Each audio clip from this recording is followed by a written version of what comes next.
Okay. Čia greitas čekas. Ok, kamera veikia, mikrofonas girdis.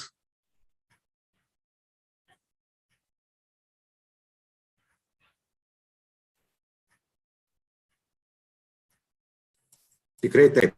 Puiku.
Good morning, everyone.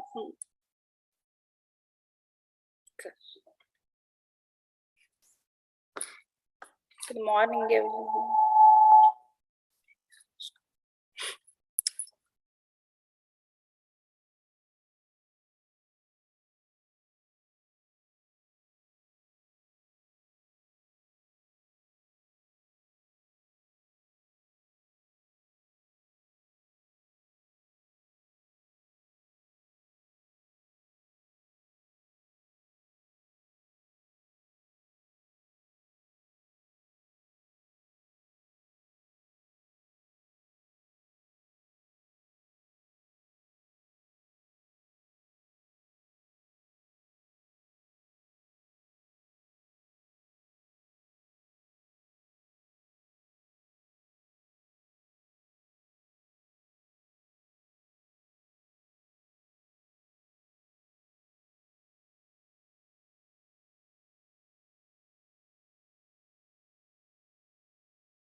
We're really sorry for this inconvenience, but good morning, everyone. I just want to remind our Zoom quest guests that please be turned off your microphones if you are not speaking. So again, dear distinguished key speakers, participants, and guests, I am Simona Pridakaite, a chief organizer of the Cyseni conference. On the behalf of the whole organizing committee, I welcome you to the 18th International Conference of Young Scientists on Energy and Natural Science Issues. Within the organizing committee, we decided it will be hosted online because this year's conference is still in clear situation with the pandemic. We would prefer to see you all in person in Kaunas. Nevertheless, we put a lot of thoughts and effort into providing the best online conference experience.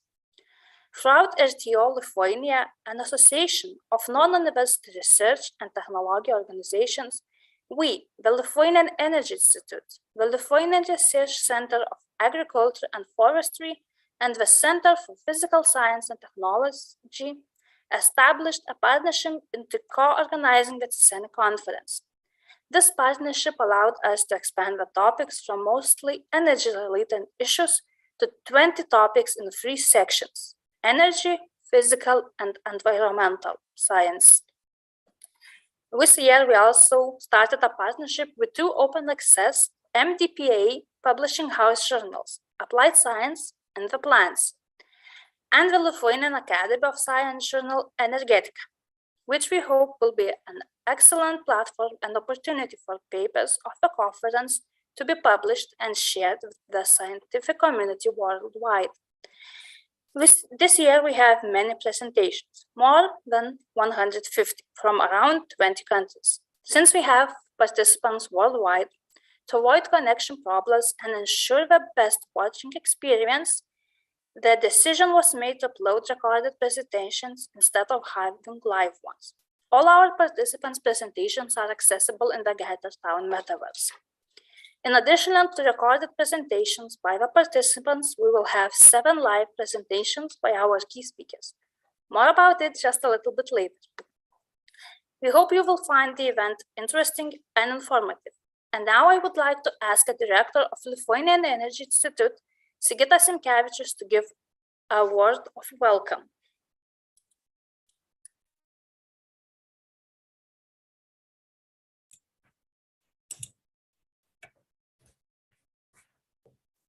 Dear distinguished guest participation of your conference and colleagues, I welcome you all already 18th International Conference of Young Scientists, Cyseni.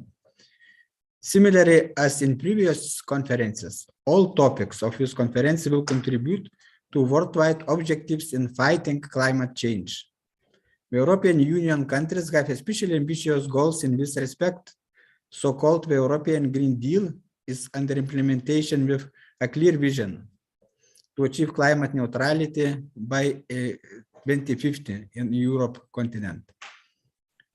The current situation in the energy sector caused by Russia's war in Ukraine is an additional catalyst for the Green Deal implementation, because besides fighting climate change, at the same time, Green Deal implementation helps to reduce dependence on fossil fuels and also helps to increase the security of energy supply. So as noted by European Commission a few days ago during the presentation of Repower EU plan, there is a double urgency to transform Europe's energy system, ending the European Union dependence on Russian fossil fuels, which are used as an economic and political weapon and cost European taxpayers nearly 100 billion euros per year. In order to accelerate this transformation of energy sector, we need more efforts in research and development, more pilot projects for testing, demonstration, and implementation of new technologies for energy generation from renewable energy sources, for energy accumulation and storage systems, for integration of different technologies. And the efforts are needed not only in energy sector, and not only in energy-related research. Between green and digital transition is needed, which requires interdisciplinary and intersectoral competences and research and development. In already second year, the Cyseni conference covers an expanded list of topics and involves in the conference organization the Association of RTO Lithuania. We see director of RTO Lithuania in the screen, and its members, Lithuanian Research Center for Agriculture and Forestry and Center for Physical Sciences and Technology. This provides more possibilities to address in the conference the challenge of interdisciplinarity, intersectorality by covering so important sectors such as energy, agriculture, transport, municipalities, and others. Social sciences are also important and will be addressed at the conference as one of the horizontal topics important for the Green Deal, because any technological solution requires public acceptance and economic justification in order to be successfully implemented in the real world.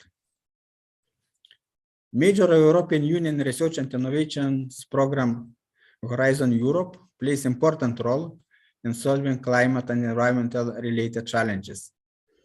Cyseni conference is a good place to discuss related research topics and to initiate and strengthen international cooperation. I hope that after this conference, the young scientists will contribute by proposing new ideas and implementing new international projects in the frames of Horizon Europe and other international and or bilateral programs. Talking about the Lithuanian Energy Institute, I would like to point out that our institute is very much interested in and oriented to international cooperation. The Lithuanian Energy Institute was or still is involved in 26 projects, 3 under LEI coordination of the program Horizon 2020, and currently 6 projects, 1 under LEI coordination of a new program Horizon Europe in different energy-related topics. We have the ambition to increase our participation in international projects, and I hope that the Cyseni conference will contribute to this.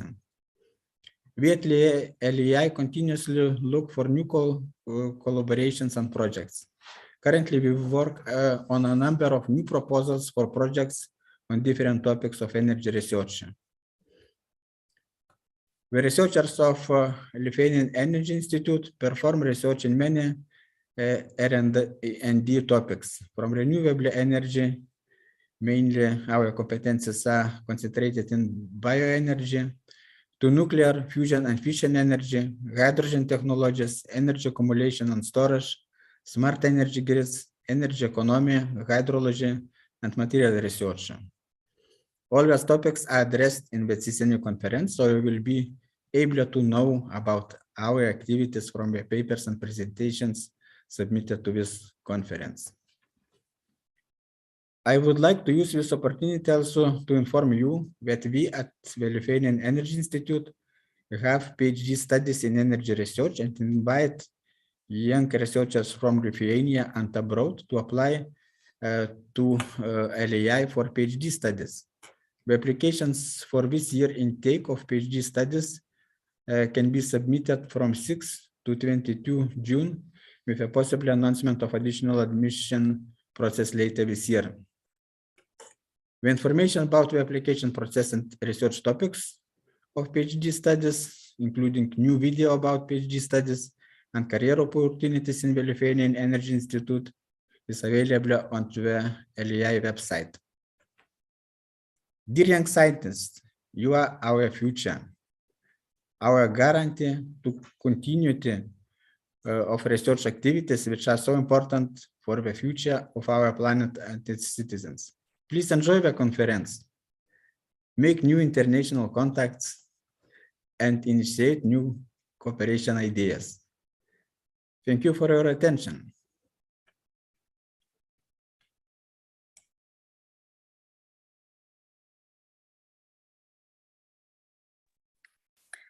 Thank you, Director.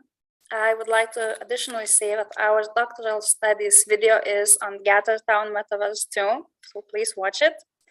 Now we introduce our audience to Mr. Arminas Varanauskas, the Director of RTO Lithuania, an umbrella organization for which the three institutes form a partnership that further translated into co-organizing this event.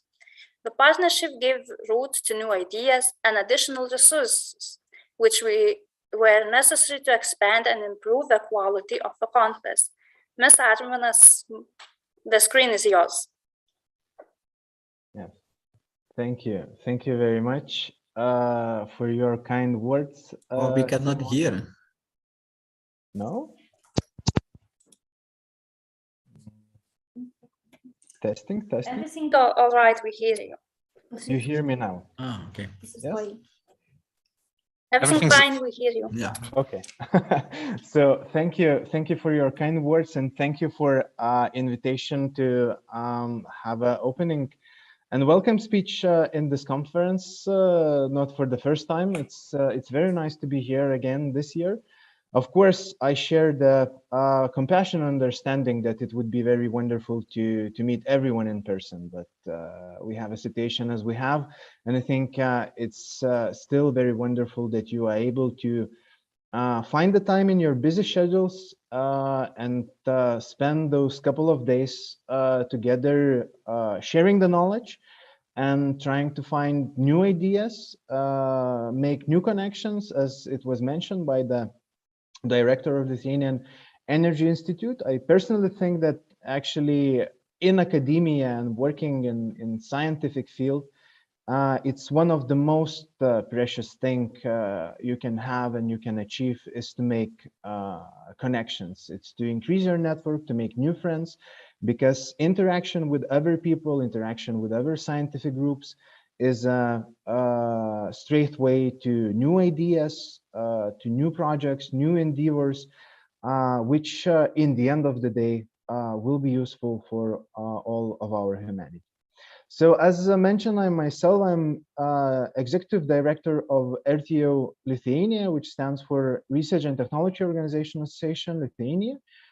We as association are born interdisciplinary, which is I'm even more happy to see this conference because it focuses itself on intersectoral, interdisciplinary topics, which is probably the right thing to do in order to solve those challenges which we are facing now in our current world, both through from scientific, natural, energy, food perspective, but as well political.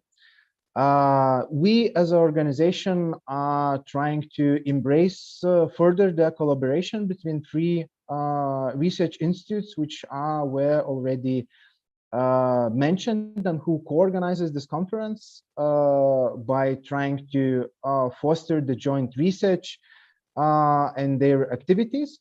And also, in addition to that, we're working with the ministry, parliament, and government. I'm really happy to see that together with us, there is Rasa Kulvetiena, who will also speak in a moment from ministry, and we really appreciate that ministry sees us as equal partners and invites us to participate in many different discussions on many important topics for science and innovation policies in the field. But the last thing actually I wanted to say, I even put up the T-shirts, which are specifically tailored to this event. I'm not sure either you see, but this is written: the measure of intelligence, is the ability to change. And it's a quote by Albert Einstein. And I'm actually wanted to make a greetings in connection to that quote, because I think that this conference, in a nutshell, is a ability to change, ability to meet people from other sectors, ability to meet and share ideas with people who have maybe different point of view, maybe they differently look at the world, but we can embrace those differences. And from the difference, we can actually learn from another and have a wonderful way forward together with new ideas and new solutions for our global challenges. So thanks again for inviting. I am really looking forward to hearing some of keynotes you have in the conference as well. And have a good conference, make new connections, make new narrations, and have new ideas which you will implement afterwards. Thank you again.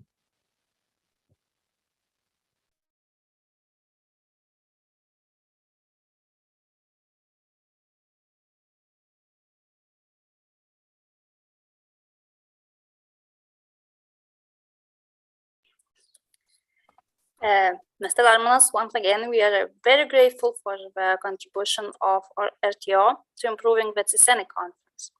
Now we will move to our guest.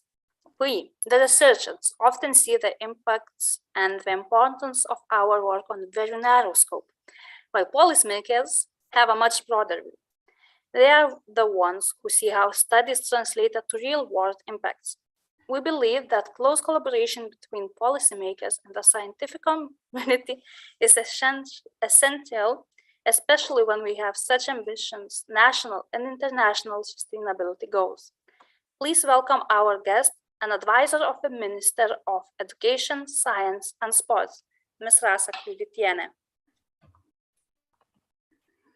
On behalf of Minister of Education, Science and Sport, let welcome you all at this conference dedicated to young researchers and professionals from Europe and the world. It is truly great that these 4 days, not only young scientists will present their results, but also experienced researchers, project coordinators will share their knowledge, and of course, new challenges will be discussed. In 2021, Lithuania Energy Institute did not lack ongoing and newly initiated projects in national and international research programs. The Institute does not lose its position in the Research and Innovation Program Horizon 2020 and is one of the 3 most successful Lithuanian institutions in terms of attracting funds from this program. It is also pleasing to mention that for the 2nd year in a row, the Lithuanian Energy Institute has been cooperating with other top-level Lithuanian research institutions, Lithuanian Research Center for Agriculture and Forestry, and the Center for Physical Science and Technology, and is a member of Research and Technology Organization. These strong partnerships expand the very important synergies for research and projects. Therefore, I especially want to emphasize the importance of attracting young scientists in the Institute. In recent years, it has increased and reached around 40 PhD students. Furthermore, the new legal status of the Institute provides more flexibility and more opportunities to create startups, which mean more opportunities for scientists to commercialize, to realize their ideas. So I encourage young people, get practice, make a PhD in Lithuania, and contribute to this to the research for green and sustainable energy solutions. And for today, in this virtual space, you will meet scientists from different countries. It was mentioned more than 20, yes. So I hope that this conference will inspire you for new partnerships, for new projects. So let's solve greatest challenges together and have a great conference today.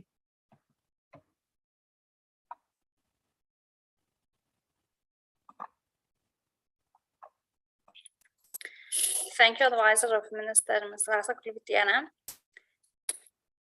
Before introducing our key speakers, I would like to give a stage to Rimantas Levinskas, Chairman of the Commission at Lithuania Energy Institute for the selection candidatures of Professor Romas Viskanta Award, to present the current LAI winners. So, good morning, dear participants of Cyseni 22. A short prehistory, the agreement for establishment of Professor Romas Viskanta Award for PhD students and young scientists for outstanding achievements in their research areas related mainly with energy issues was signed between Vidūnas Youth Fund, which was established in the United States in 1952, with our institute in 2012. So every year our commission select the results, evaluate the results of our PhD students and young scientists, and select the most famous achievements, most active PhD student and young scientists for Professor Romas Viskanta Award. On behalf of Dr. Jolita Buzaitytė-Kašalynienė, the Lithuanian representative of Vidūnas Young Fund, I have the honor to announce that first place and the cash prize of $1,500 United States dollars goes to PhD student Justinas Eimantas from the Laboratory of Combustion Processes. Congratulations for Justinas. So we see his face. So Justinas, a few words. What's your impression? I'm very grateful that I was selected that I was selected as a young scientist for this year. And also I would like to thank for Professor Romas Viskanta and also for Vidūnas Youth Foundation. And one more thing, that this achievement wouldn't be reached without my colleagues from my laboratory. So I would like to thank all of them, because without them, we cannot work like one by one. We have to work as a team, and yeah, that's my opinion. Good luck for you. Yeah. Yes. Thank you. The second place and the cash prize of $1,000 United States dollars goes to Dr. Marius Praspaliauskas from the Laboratory of Heat Equipment Research and Testing. So congratulations, Marius, for you. Maybe a few words, your impression. So many thanks for the prizes. I am joined to the Justas, and personally I am grateful. I am honored to thank for the Vidūnas Youth Fund Premium, personally for the Professor Romas Viskanta. So I'm so happy because it's my first premium, so I think it's not the last.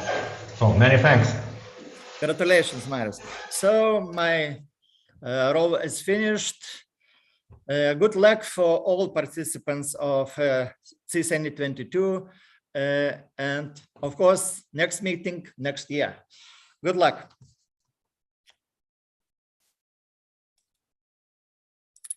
So thank you, Rimantas, and congratulations to Justas and Marius. Now we will be having presentations by the key speakers. On behalf of organizing committee, I would like to express my additional acknowledgements for them, because we are very grateful that 7 internationally recognized experts agreed to share their insights and experiences with the new generation of young scientists. Now I'm shortly introduce all of our key speakers, and later on we will go to our first key speaker. So every day starting from 9 a.m. Central European time, we will have plenary sessions, and today we'll hear presentations from Dr. Olga Suminska-Ebersold, from Carlos Institute of Technology on Stories Energy Storage Ecosystem for Innovation, and Dr. Margos Naguera, Horizon 2020 Rural Project Coordinator, will talk about smart communities and European governments. Tomorrow we will have presentations from Professor Sulang Zhang, a professor in soil science and plant nutrition at Northwest A&F University, on attainable water use efficiency and management strategies of dry land, wheat, maize, and China Lost Plateau, and Dr. Victoria Vaštaikaitė-Kairienė, the senior researcher at Lithuania Research Center of Agriculture and Forestry. She will give a presentation on lighting strategies for improved quality on leaf greens indoors. On Thursday, we will have a talk from Dr. Gintaras Valušis, a director at the Center of Physical Science and Technology. He will talk about semiconductor chips and their employment for color photos in invisible light. And on Friday, we will have Dr. Wojciech Krolas, the professor at the Institute of Nuclear Physics of the Polish Academy of Science in Krakow. He will present if MIF, dense and accelerator-based fusion like neutron source. And the last but not least presentation will be by Dr. Darius Milčius, head of the Center for Hydrogen Energy Technologies at Lithuania Energy Institute. This presentation will be about hydrogen technologies at Lithuania Energy Institute.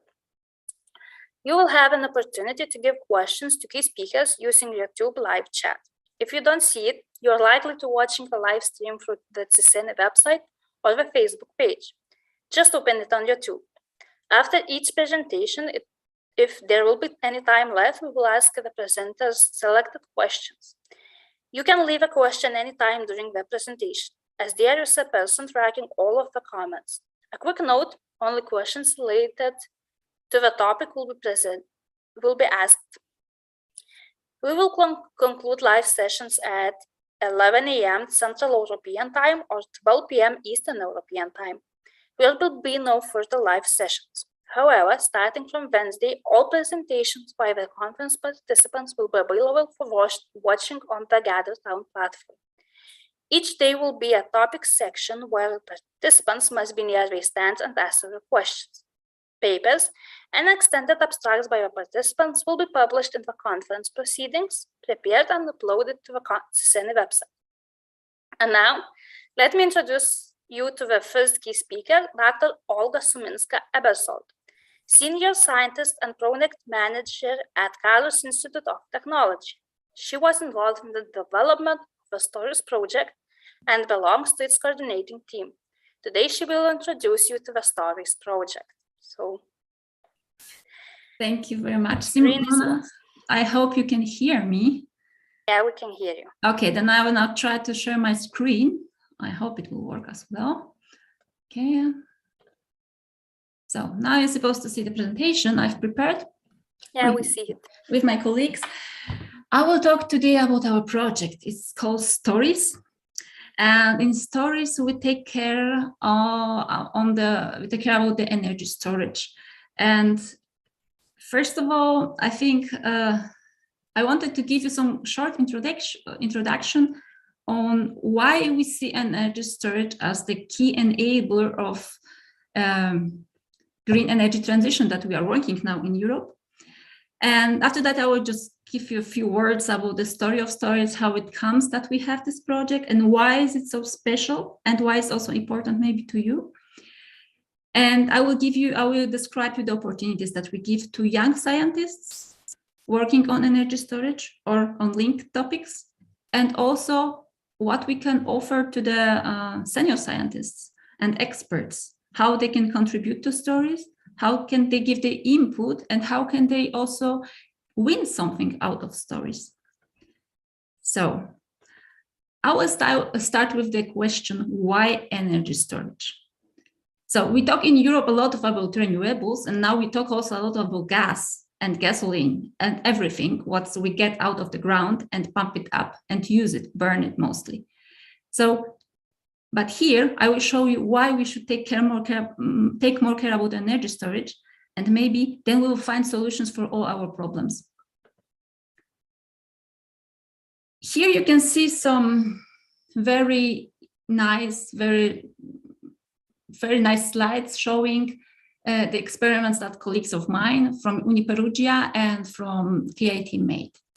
So they calculated, or they took first the one data, it was the amount of energy we need in Europe, or we needed in 2018. It shows the all amount, I mean, not electricity, I mean everything that we need.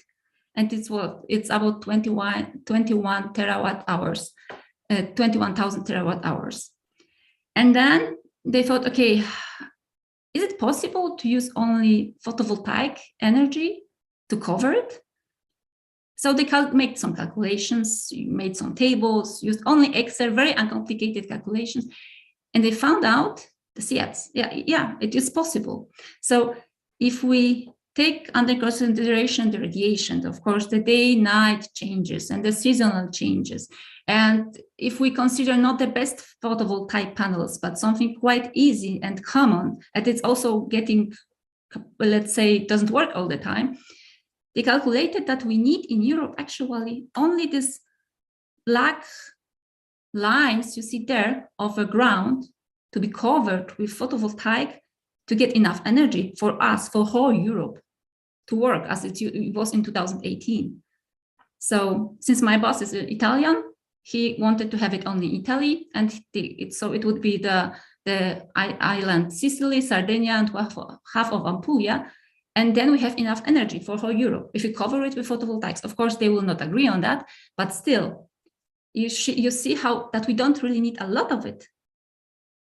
And you can see also the Italy, that already 1,000 square kilometers is covered by buildings, railways, roads, and motorways.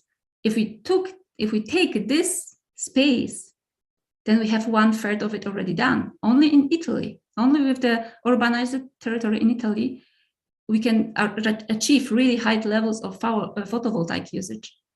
And we don't need to put them somewhere on mountains or fields. We can use or can take what we already have. And now, of course, there's not only always sun there. We calculated only photovoltaic, but of course we have also wind. We can also take wind, but wind is not always blowing. So what we can do in a rainy day without any sun? Of course, we have to be able to store what we get when the sun shines, when the wind blows, or whatever. And with energy storage, we can reach it. We have enough renewables. We don't have to pump it high somewhere in Russia or somewhere in Africa or somewhere else. We can go by our own and get independent of all of us around. And this energy will allow us also to get our aims of decarbonization. So that's what we really need now is energy storage. And we work on it. Here you can see the calculations again on how much energy storage we need. So we need seasonal accumulation, of course. In winter, we have different situation in the summer, and daily accumulation. And again, for Italian example, you see the numbers are not very high. So everything is possible. But the problem is how to store, where to store, and which technology we're supposed to use. Now, let's say we use something that was stored millions of years ago. And that's our gas, for example, or our oil. But that's not the solution. We defined it already. So we need something else. We can use the technologies we have already. So we have, for example, here we have the hydrogen in different forms. But you can see to store hydrogen, we need quite a lot of space to do this, and it's not very secure. And the problem is not really very well solved now. So maybe we also have to look in another way, in another directions. Here you can see some spots that are elements that we can use to store energy, and those elements are already used, already being researched to get the answers. Here is one example of aluminium. It's reactive metal. In KIT work on it already to store energy there in a reactive metal. And you can see, for example, this very easy table where you see how much volume you use to store 1 terawatt-hour. On the left-hand side, you have volume and the wave on the right-hand side. And we know what we have to take care of is actually the volume, not the wave. And here you can see that we need less space to save energy in aluminium as reactive metal, as for example in hydrogen.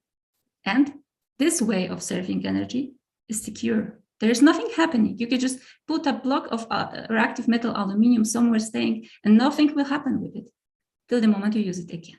So what I wanted to say with it, we need new solutions. We need to research, and we need people that are able to think beyond the borders. We don't need people that work on batteries. We need people that work on batteries, for example, and power to X, that they combine the new ways and new ideas. But what we also can use, we already have to store energy is, for example, the hydropower. We have a lot of it in Europe, especially in Norway. We can use it not only to produce energy, but you can use it as piping hydro to store the energy that is too much at a specific point of time. Another point, what we quite often forget, we think about energy as electric energy, but we also need to think about heating and cooling, of course. But from heating, we can also with energy. There are a lot of industry plants that need energy to get rid of the heat. What's completely wrong. So what we have to do, we have to rethink the way we work now and look new solutions. We have to be solution-oriented, not technology-oriented. And to be solution-oriented, we have to know more on different technologies.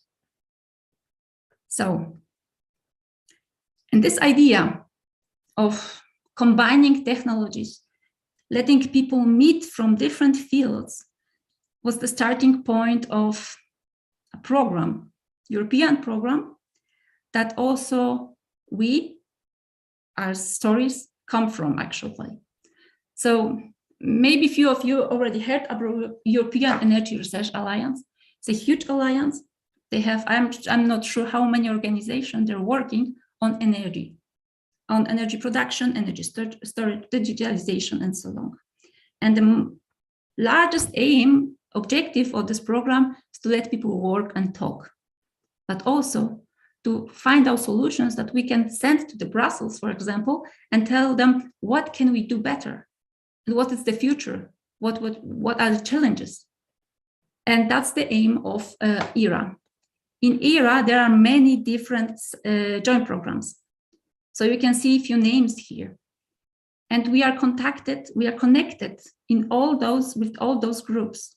And our group is in the energy storage. That's what we are coordinating.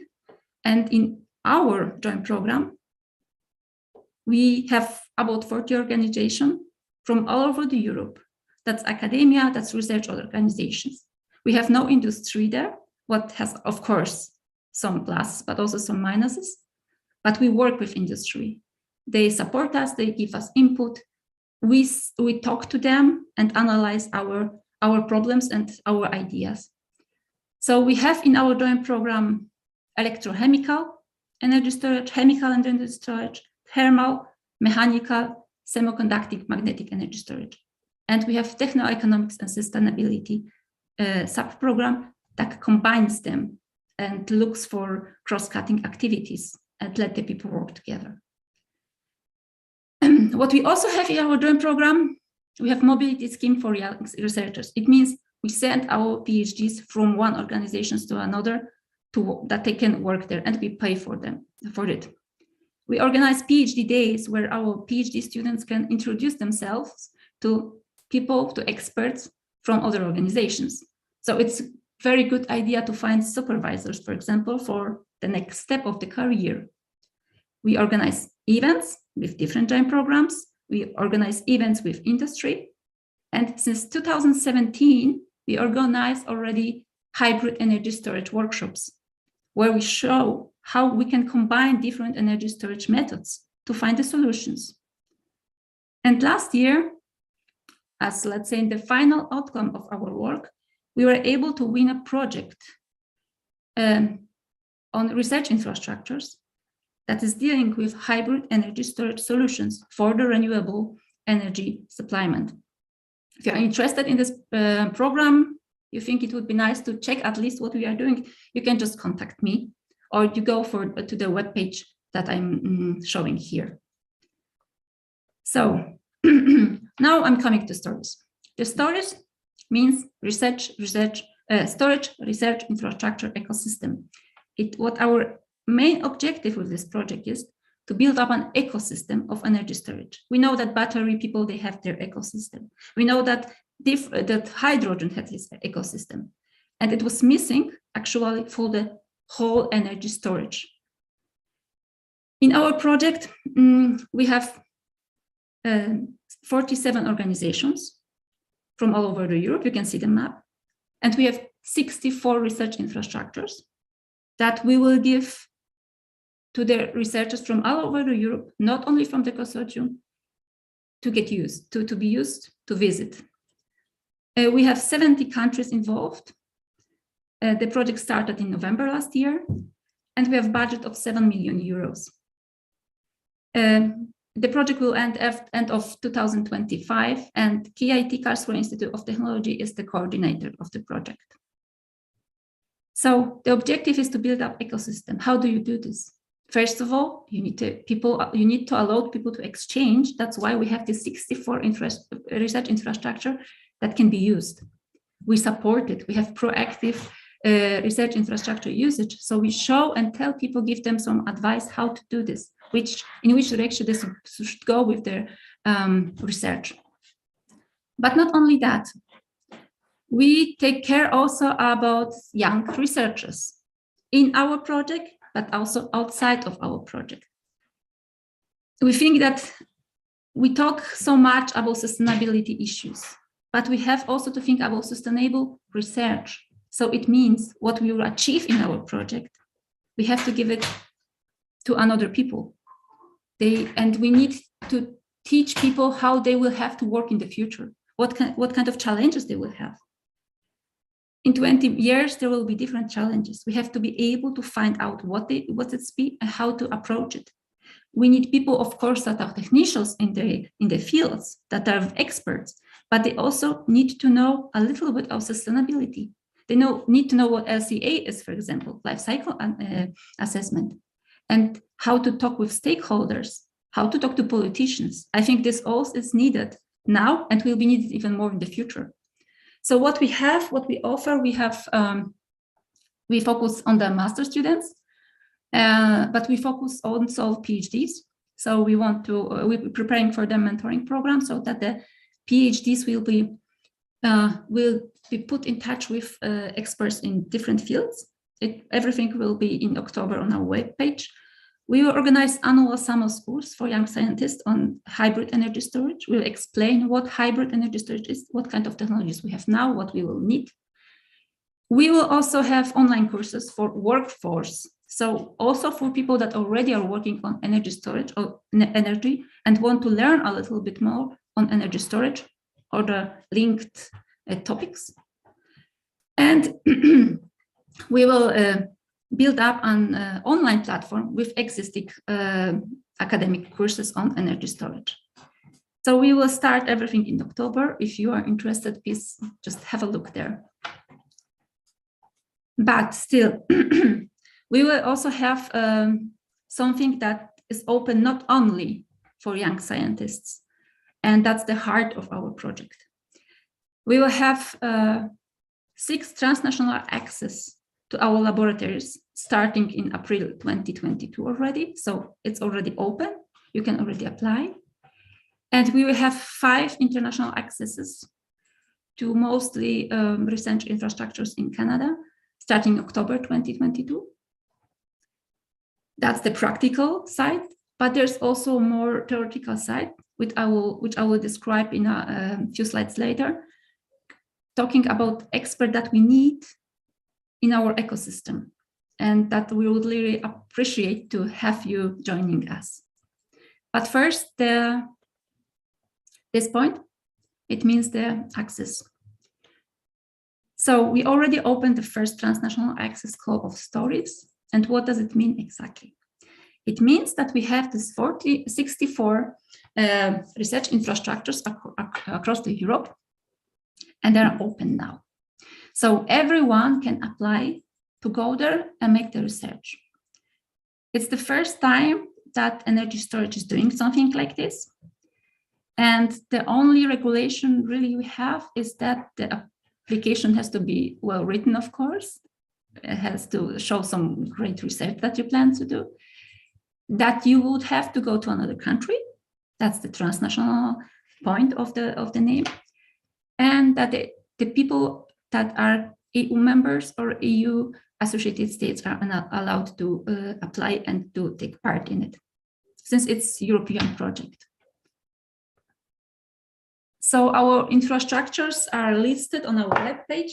Again, we have 58 physical infrastructures, six virtual infrastructures from industry also, like from EDF in France or Eni in Italy, but mostly from research organizations and universities. We have infrastructures on the electrochemical, chemical, thermal, mechanical, superconducting, magnetic topics, but also infrastructures that allow, let's say, cross-cutting activities. And they cover the TRL from 1 up to 6 or even above, as was declared by the providers of the infrastructures. So if you're interested, you can have a look on our webpage, check the infrastructures, go through, maybe you find something interesting. You can also watch some movies. They are showing up now. And you can contact the people, the providers of the infrastructure, the people that are really there in the labs, ask them what they think about your project you would like to have, about the availability, for example. And you can just apply on our webpage. On our webpage, you can see here that there's a site for it.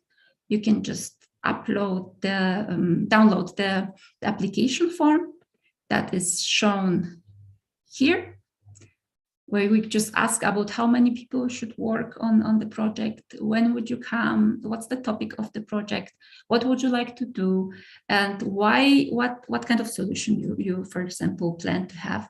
And the deadline is 31st July 2022. So if the application is still in, you just upload it on our webpage and it's done. The first call is already open, and we'll open the calls every 6 months till October 2024. And the international research exchanges will be open in October this year. So I think it's a good idea to have a look on our webpage if you are interested in traveling and making your experiments somewhere abroad. We have prepared, of course, the first call for the first round of the transnational access. You can see the title. The title is Application-Oriented Hybrid and Sustainable Energy Storage Solutions. So as you can see, the call is very broad, and I'm sure there will be great science coming out of it. But with this topic, we allow actually everybody working on energy storage to take a part in it. Once again, deadline is end of July, but in 6 months, we'll open the next call. Okay, now the second part of this slide, the ecosystem. We in Stories, we are looking for people that would like to join our ecosystem. And what does it mean to join our ecosystem? It means we have working groups, 4 working groups, focusing on different things. In the working groups, we have people from our consortium, but we have also people from outside, from industry, from consumer associations, from research organizations that are not in Stories. And we work there on roadmap and SRIA for energy storage solution, hybrid energy storage solution. Those people support us with selection of call topics for transnational call. So we have input from outside to define the call topic and what should be researched on. We also analyze the results of the transnational access projects. And there we also have people from outside that can support us. They can have a look into it. And in working group 4, we discuss mostly with policymakers, and with people that know something about the regulations and standardizations on the technical and non-technical barriers of energy storage. So for example, we have different legal settings in Lithuania and different in Poland and even different in Germany. And to find solutions for all the countries and how to combine it and how to make the European energy storage and European energy system, we have to talk about this. We need exchange. So that's the working group for this purpose. Up to now, we have about 100 stakeholders not being part of the consortium, working here on those in the working groups. The working groups, they don't meet every week. They meet once a month, sometimes once in 3 months to discuss the results. There is someone taking care of it, that everything is written down, and the experts just support it. And if you're interested, there's a link to the email address on our webpage, or you can just contact me, and I will send you to people who really are working on the defined working groups. And here you can find some organizations, not all of them. We don't have the all logos, but some organizations that are there already in our, let's say, external layer of stories. So that's everything from my side. I think it's important to see the faces of people that work on projects, programs, whatever. So you can see here my boss, Stefano Passerini, my colleagues, Miriam Hilbert-Ahi and Alexandra Alex Palucci. Holger Issen is also working with us on international cooperation. And since last month, we have a new person in our group, Hussein Ersoy, who works on sustainability and raw materials and critical materials in energy storage. And he is a PhD student. And he also will get a leading position in our group. He will take care of our network of PhDs. So thank you very much for listening to me. And if you have any questions, any issues, you can contact me personally. I'm sure you'll find me. And here is also email address from our webpage. Thank you very much.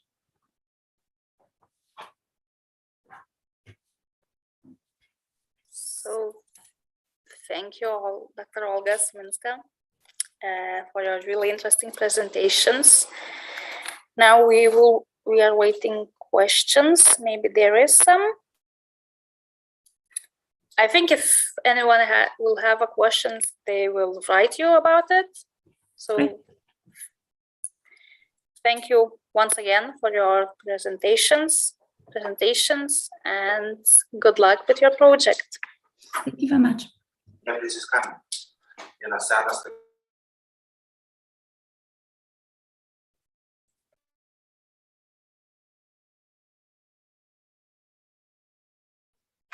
I would like to announce a short break before the next presentation, so maybe we could come back after 10 minutes.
So welcome back, everyone. Thank you for waiting.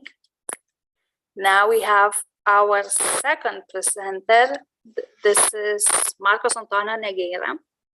And during the last 25 years, Marcos had devoted his career to public service, leading the development of a significant number of projects and programs for public entities at all levels of public authority, with special emphasis on cities in Portugal and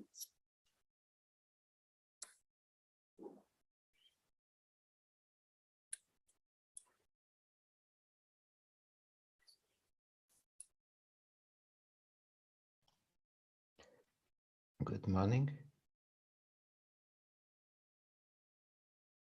really sorry, I have some distracting noises in my headphones, so I'm really sorry. That's now okay. So yeah, Marcos has devoted his career to public service and at all levels of public authority, with special emphasis on cities and regions in Portugal and on the continued activity at European level. In his presentation, Marcos will talk about smart communities and European governance. So let's give the screen to Dr. Marcos Antonio Negreira. Thank you, Simona. I apologize because I understood from your words that you were waiting. I thought it was my time to speak, so sorry if I somehow made you wait. Okay. Good morning. That's an enormous pleasure to be part of this event. A very special thank you to my friend Rolanda Urbanas, and also a special pleasure on being with Lithuanian friends. Lithuania is a country to which I'm a bit connected in terms of professionally and emotionally. I saw amazing things in your country, and I got really very keen on the way you do the things you do, your braveness, and indeed what you mean for Europe. This presentation today, it's a game of words. So smart communities might be seen as a very technological topic, and on the other hand, we have European governance, which is the topic of nowadays. So indeed, we have an European governance problem.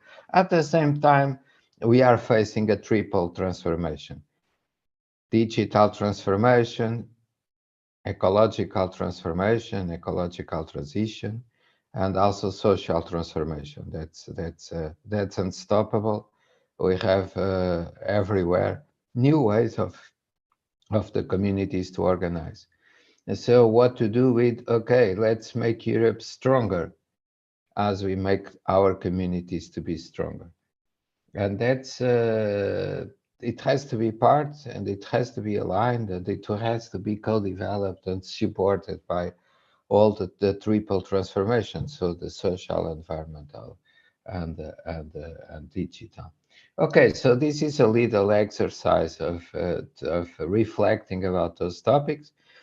And that's also some notes about what we are doing in Aurora project. It's a smart communities project supported by DG Connect, directly by the Unit of Technologies for Smart Communities, and also supported by DG Agri and DG Regio. Okay, I prepared a totally clean slide for the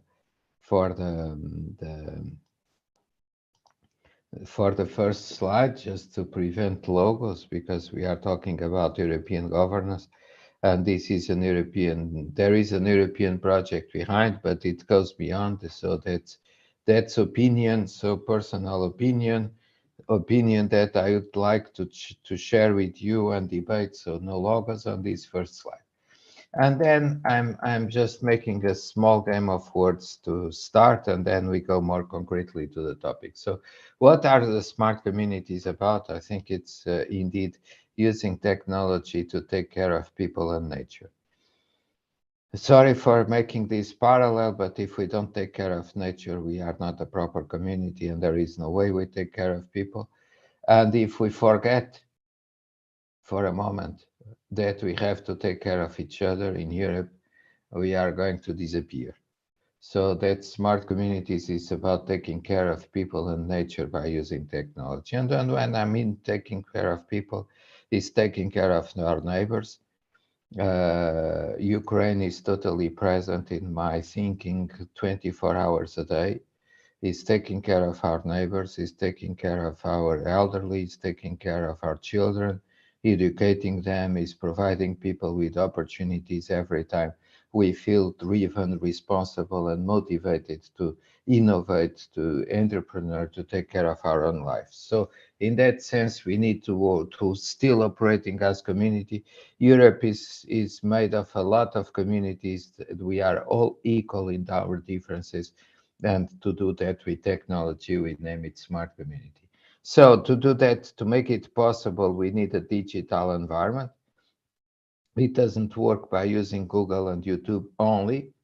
We need a digital environment where we are free to co-develop solutions, where our young people is free to work with our elderly people to develop content and to make media accessible to those communities. So that's a digital environment is needed.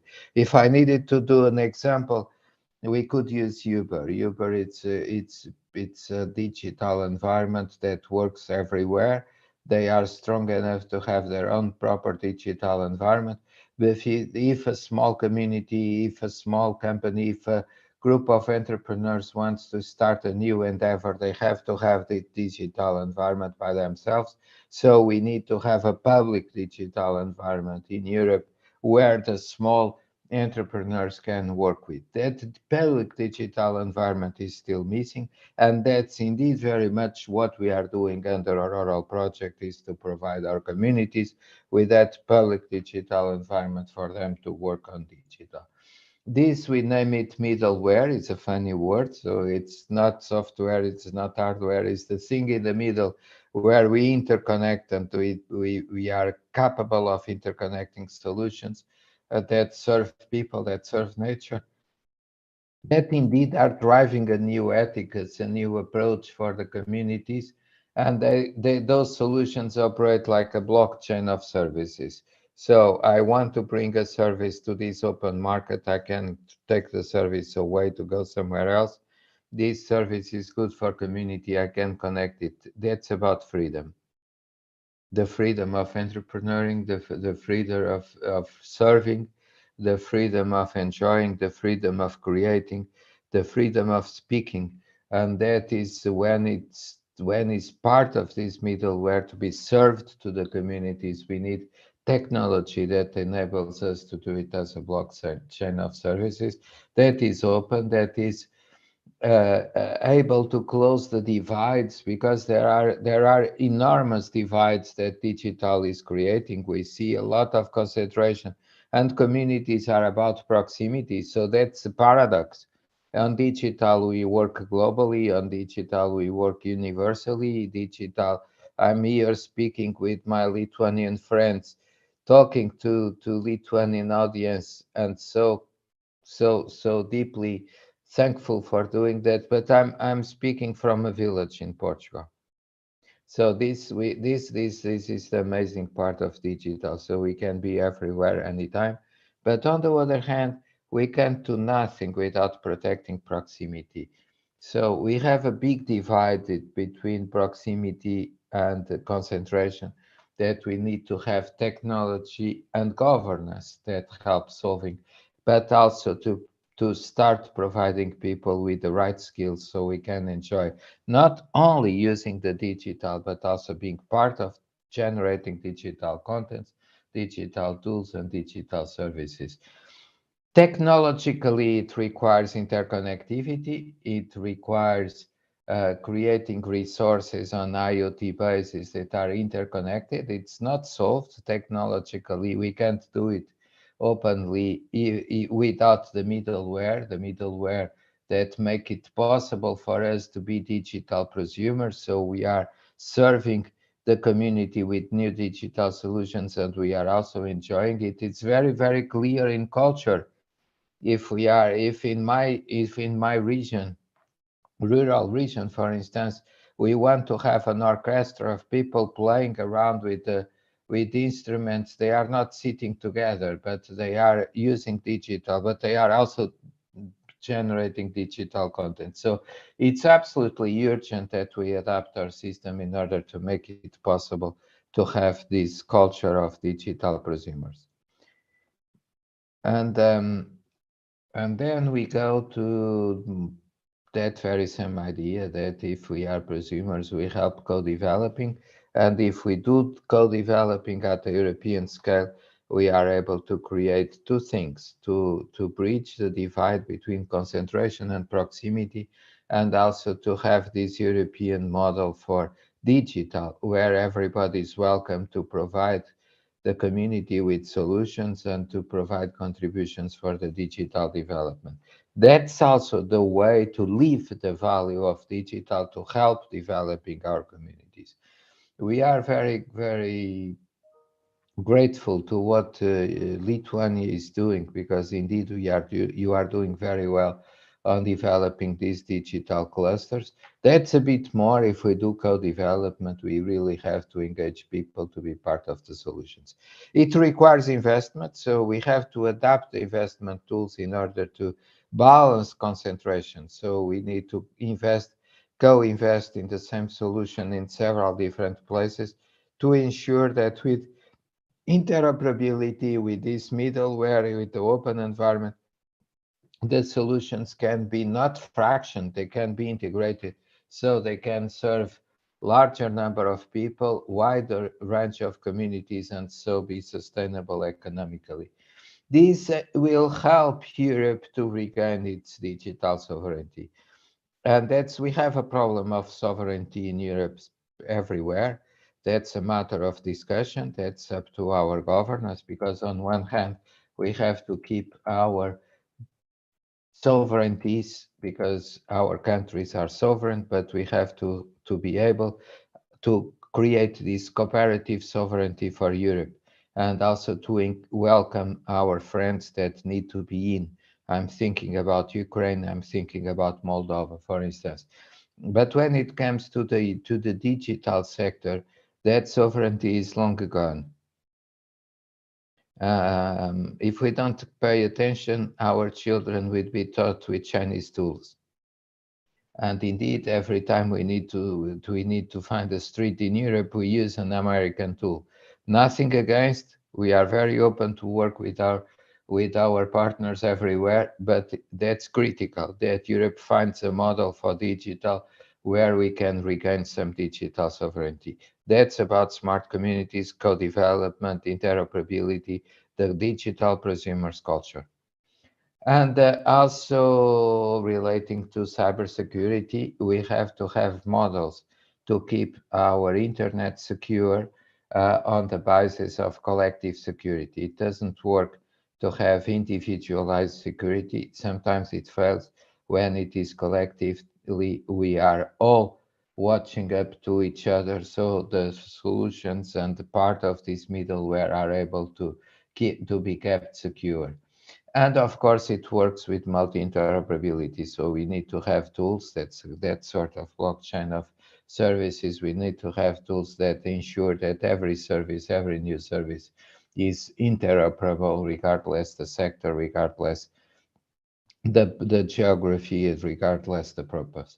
Okay, and that's, sorry, I have to go on, okay. And it has to be data transparent. We are very strict about it in Europe. The data has to be used transparently, and that's indeed part of the system. So let's co-create solutions, co-design services, co-develop new pieces of software that all together are integrated on that block of chain, finding ways of having rural ecosystems of innovation. Why not at the same time that we create better urban nature? Okay, that's a dream. That's a dream of territorial intelligence, something that is needed everywhere in Europe. We are missing these tools when we do this planning top down with all the strategies that for 10 years tell us what the regions have to do, where we have to invest. I'm for freedom. We should be free in our regions to make the decisions about investment, but above all, we should be free to cooperate with other regions so we can find intelligent solutions to protect people and nature that can work in our regions and can integrate and be synchronized when it comes to investment.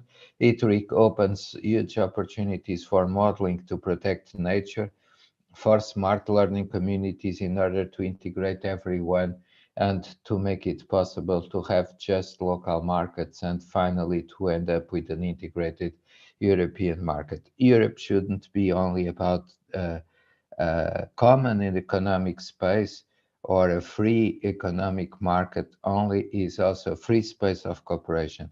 And that's an expression I have to listen to the Commission and the European institutions to say more often. We have to be a free space of cooperation. It's not only an European area for education or an European research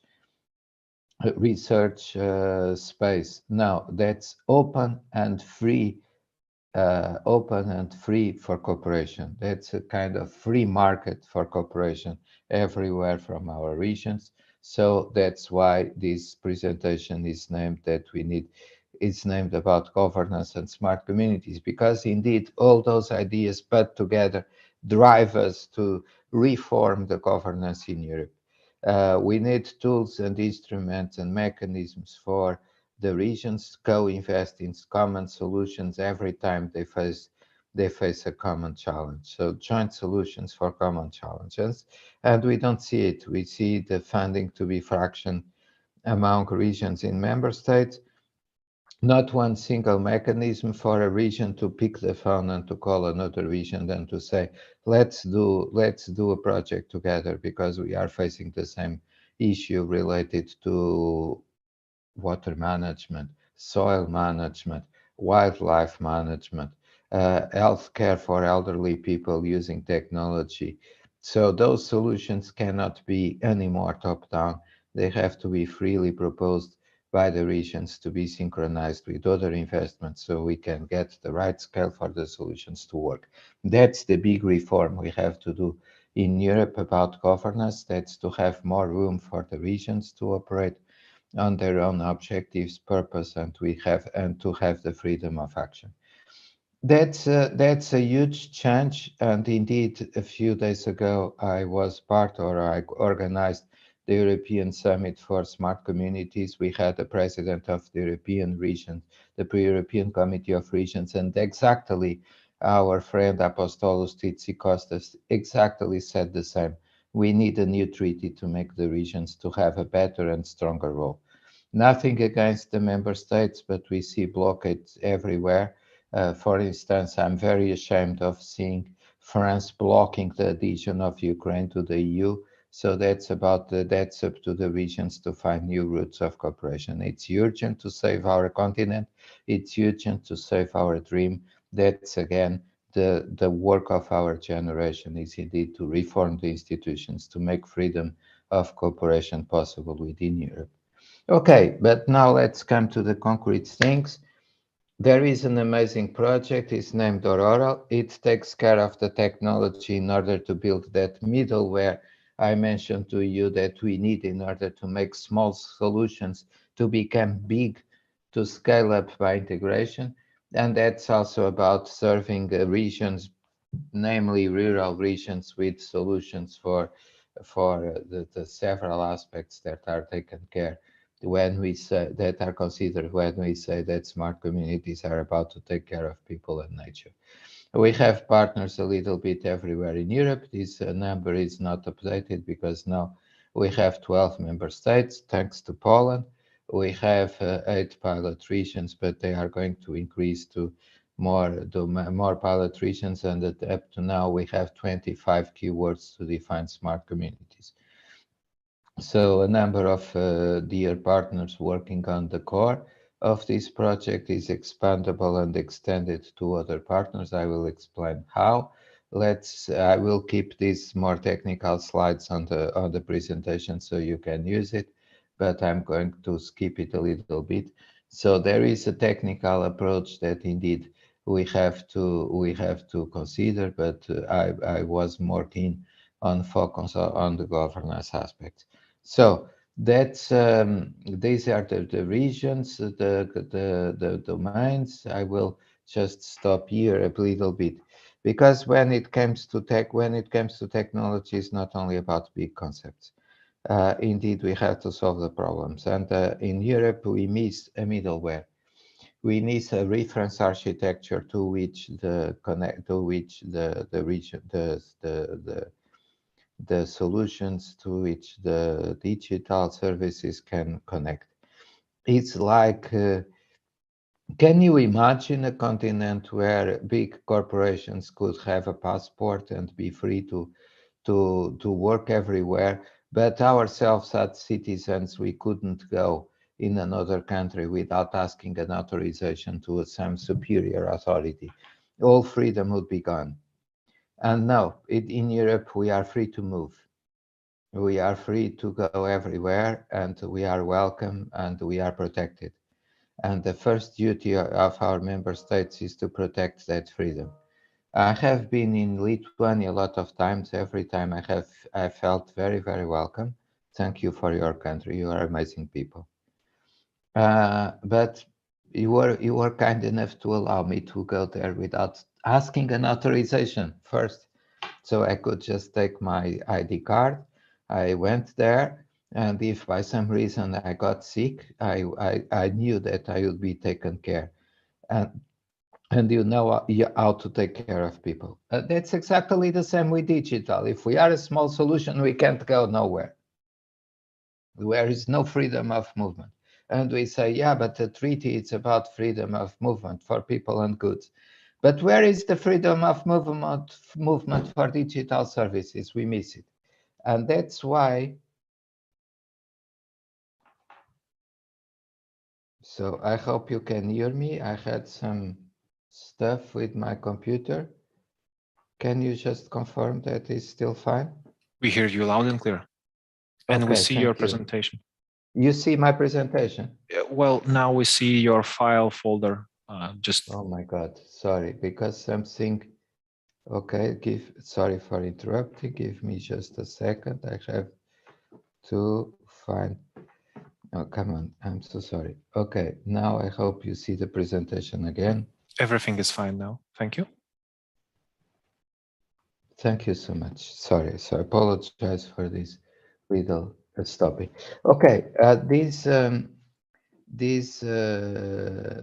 freedom of movement and this freedom of being somewhere else when it comes to digital requires us to have a reference architecture and requires us to have this open system where our services for assisted living, healthcare, mobility, energy, agriculture, everything are free to connect. So this is the freedom of movement for digital services. That's the middleware, that's the reference architecture. I have to be thankful to the Commission to accept it, to accept this idea, because we saw a lot of other projects where perhaps these ideas that are so much related to indeed European governance were not possible to be developed. Here we are, and indeed, if we achieve this reference architecture to work, we are also bringing the European fundamental idea of freedom of movement to the digital world too. So that's why it is a little bit important, and it relates to governance. Okay, let's create, this is just words about impact, but I'm a bit saying it. We have a full roadmap until 2030 because we are supposed to develop an investment platform for our regions to get together. That's part of our roadmap, of our plan. We are here in 2012, where we are working with more regions to connect our digital reference architecture. Okay, and now we have the big question now to develop governance and to make smart communities to work. Okay, we have to work with a lot of aspects from indeed but that's nothing new. It's why to do that. We have to protect our heritage. We have to synchronize development and digitalization. There is no growth without digital. We have to strengthen the small scale and to make able the scale up of small solutions and so on. So this comes to investment in smart communities. And you may say, oh, but this is a project, it's a European project. And that's fine because they are investing. They are investing in innovation. We are innovating by solving the problems and the barriers that smart communities face. But indeed, we need to invest on implementing, benefiting those solutions. So we have to have a better and stronger architecture. I'm not only infrastructure, I'm not the only one to say it. Our president of European Commission said it in their speech of State of the Union several times. We need to have a middle layer where resources are able to interconnect, and we have to have our communities enjoying to use the digital. This is about media. This is about the smart learning communities. There are a lot of aspects related to new skills and new ways of using digital services. So that's going again to decompose those three layers. We could talk about infrastructure, and the idea of infrastructure is to have a neutral interconnectivity hub, meaning that, for instance, 5G or fiber infrastructures are owned by an operator, which is totally fine, but they are not open to be used by other operators that could provide service. It doesn't exist. It doesn't exist in Europe. It needs to be the case. And it's not yet part of the broadband directive.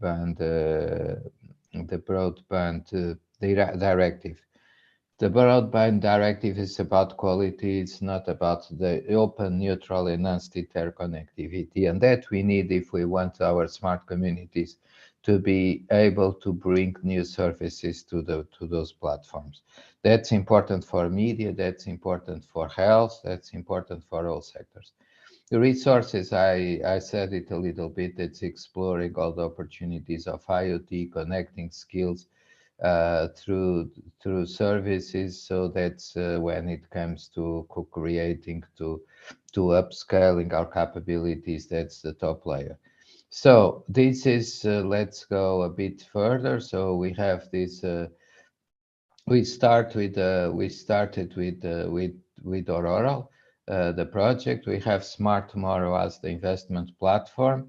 That's where the regions can come together in order to allocate funds to projects that are synchronized, and it makes it possible to have a common definition of smart communities in order to have an ontology, so we can synchronize the investments. We did it already, so the definition of smart communities is ready. And then we have to be able to mainstream the idea of smart community in order to regain that digital sovereignty in Europe. And for that, we have instruments of cooperation that is essentially an European interest group named Smart Tomorrow. I don't need to go that much on detail on these objectives. But let's go about the European policies. I think everywhere we listed a number of European policies, and everywhere we find the need of doing better on digital.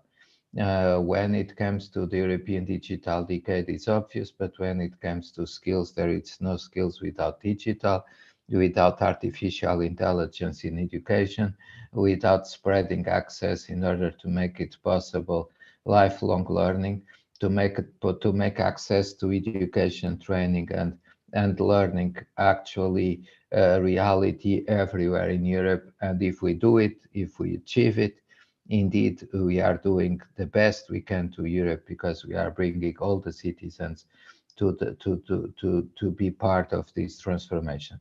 When it comes to the Green Deal, that's absolutely obvious that when we are working with complex ecosystems, we need modeling, and modeling is possible if we have the right infrastructures, the skills, the data, and also the integrated solutions on that common space. So this is really important when it comes to integrated to management of territories.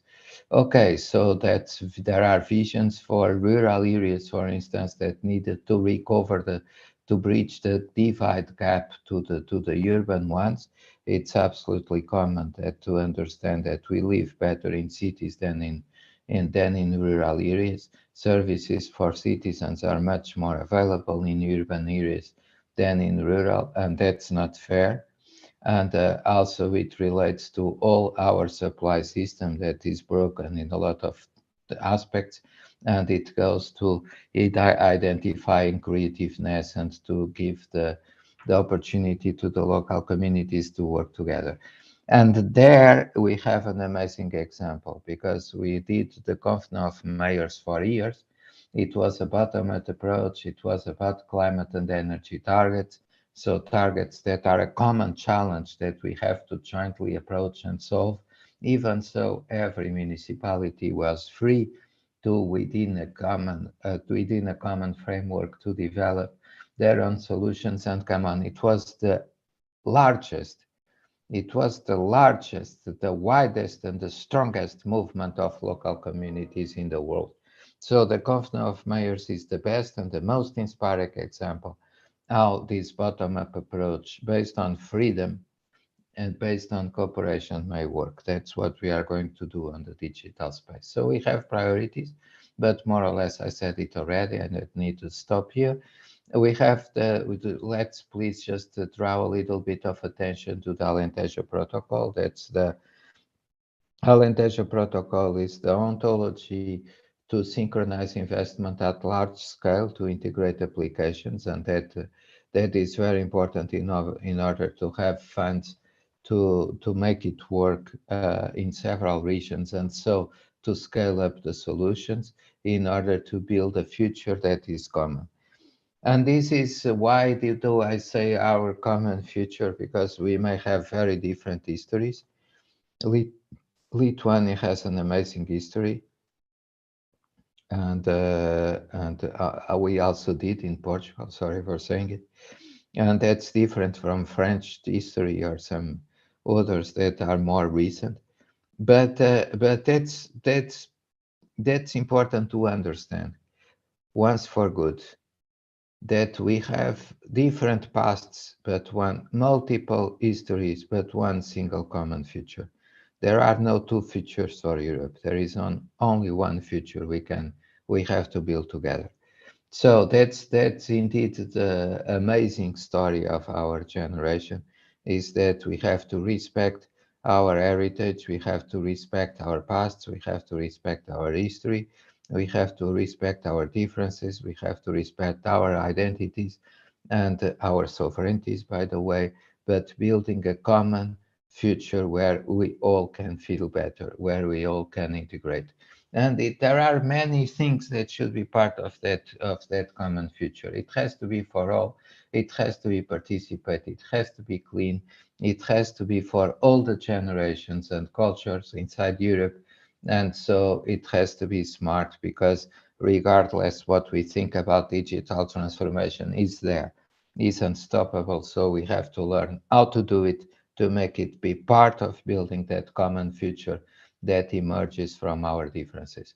So Alentejo Protocol was that tentative approach to have an open standard for smart communities and to define it.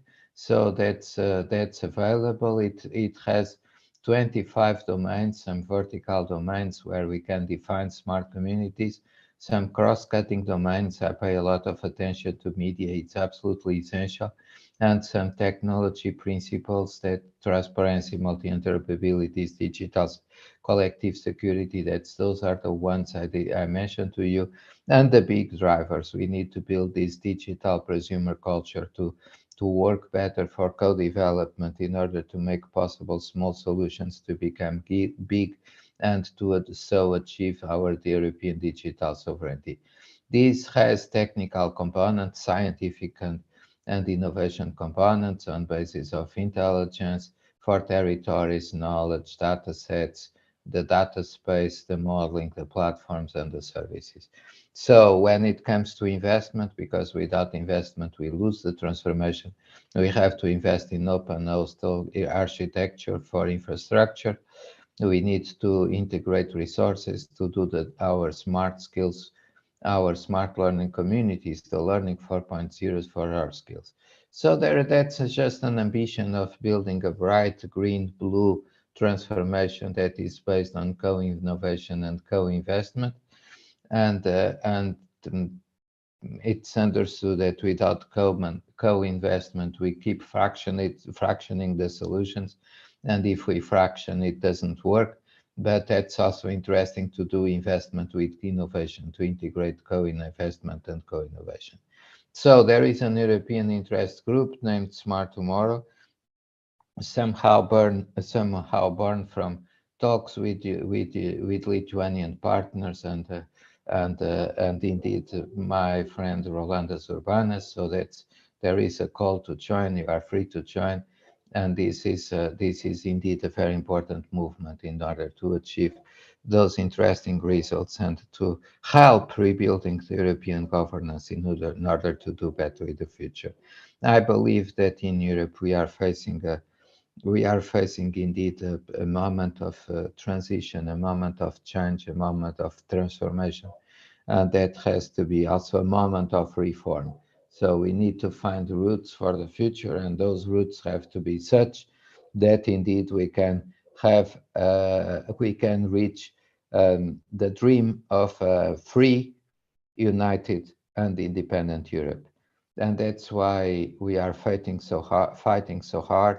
That's why indeed we are facing the problems we do. That's why we have to keep supporting those who are in the front line, both in the Ukraine and Moldova, and to welcome them the soonest possible to our community, to our common future, to our European Union, to our dream of freedom, independence and unity.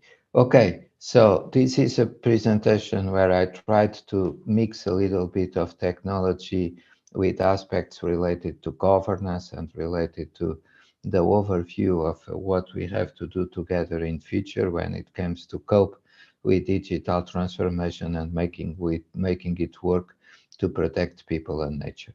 So here it is, that it was the presentation. I hope I tried to match the time that was on the agenda. I hope that it wasn't too long, so I think I'm more or less on the time that was agreed to finish. So if you have some questions or comments, please feel free. So thank you, Marcos, for your interesting presentations and nice words about our country. Indeed, we have one question. What do you think about starting with urban environment assessment combined with digital transformation assessments, ESG reports of each European member in order to reach integrated digital management system?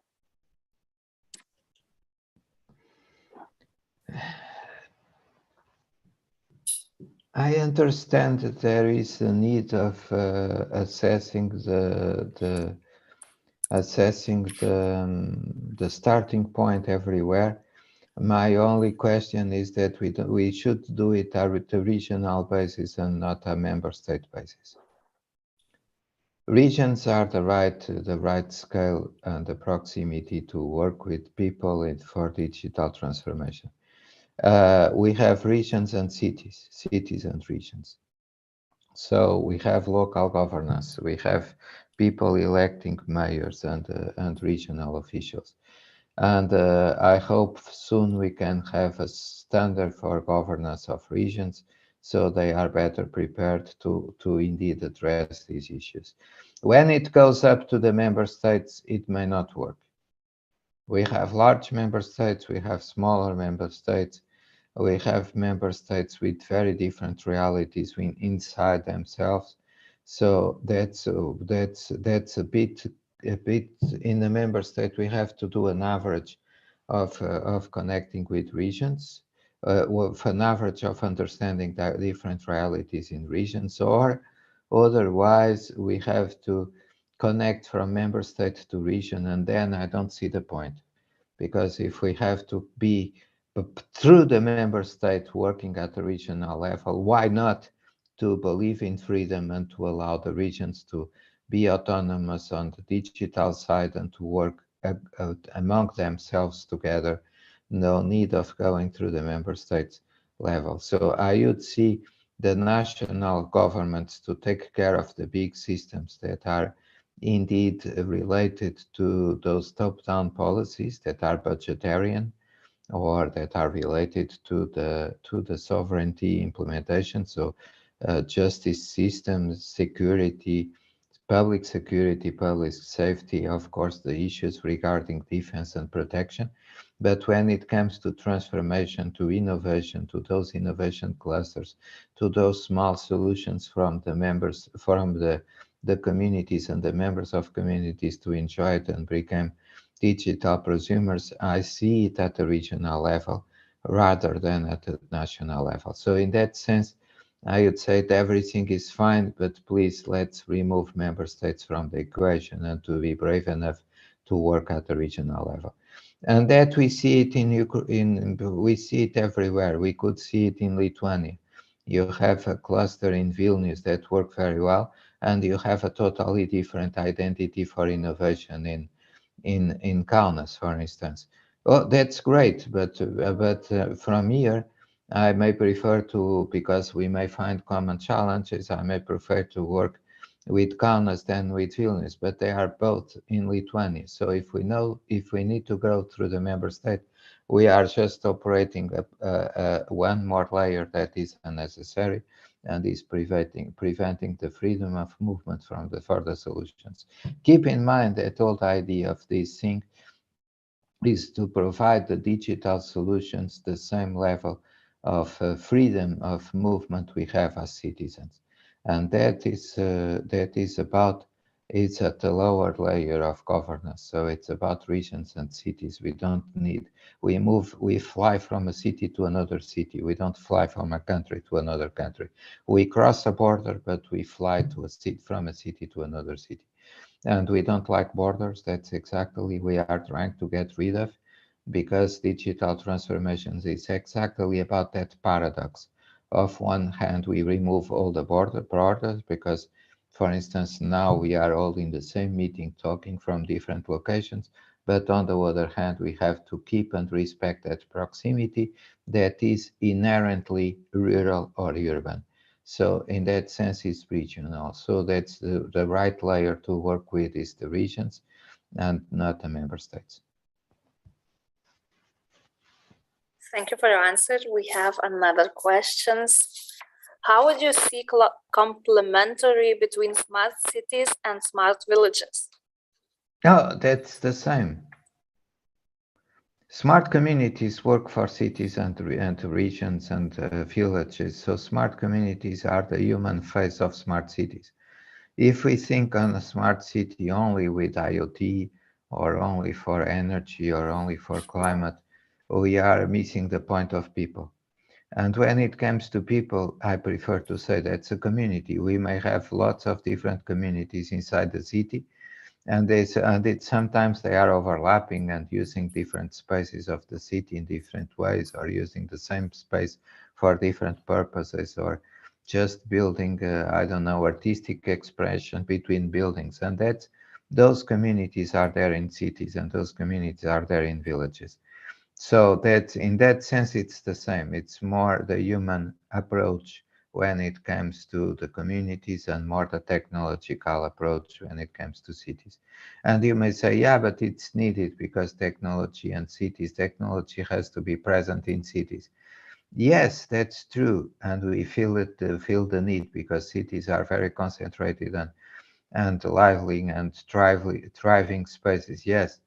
But that's also true in rural areas because we need to protect nature and to take care of other needs because people may be more dispersed and has less access to services. So the idea is that the urban services, the urban quality of life should also be present in rural regions. But when it comes to smart cities and smart communities, we are kind of talking about the same thing, but on different points of view. So the point of view of human transformation and transformation, social transformation, digital transformation, ecological transformation, centered on people, it's definitely about communities. If we build stronger communities, we are going to have smarter cities and smarter regions. So that's the starting point. And within the regions, we have regional hubs of villages, because one village alone may not reach the scale to achieve transformation. So they need to cooperate, as cities do. So that cooperation comes with proximity. So within the regions, we have regional hubs of smart villages. The same way in city, we have integrated different ways of living the city, different communities in the same city. So that's just, I would say, a little bit of the same thing seen from different sides. Okay, thank you for your answer. And I want to say once again, thank you for your presentation. It was really interesting and very informative. I think we don't have any more questions. So thank you very much. Oh, I'm the one thanking you, and I hope next time I can make it in person, because that's always deep pleasure every time I visit my Lithuanian friends. I miss you all, so that's indeed. Let's hope soon to be together in person. I hope that too. But the next year we will have a conference in person. So thank you, everyone who. Okay, thank you. Enjoy the day and have good luck for the rest of the event. Thank you very much. Bye. Bye. So thank you everyone for watching, and I want to remind for our participants that now you can go to the Gather Town and see all the presentations from every participants. If you want to see information, what about is the presentation, you can see in info boards.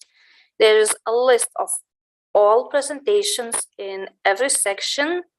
And of course, if you have any questions, feel free to ask us and write us an email. So goodbye and see you tomorrow.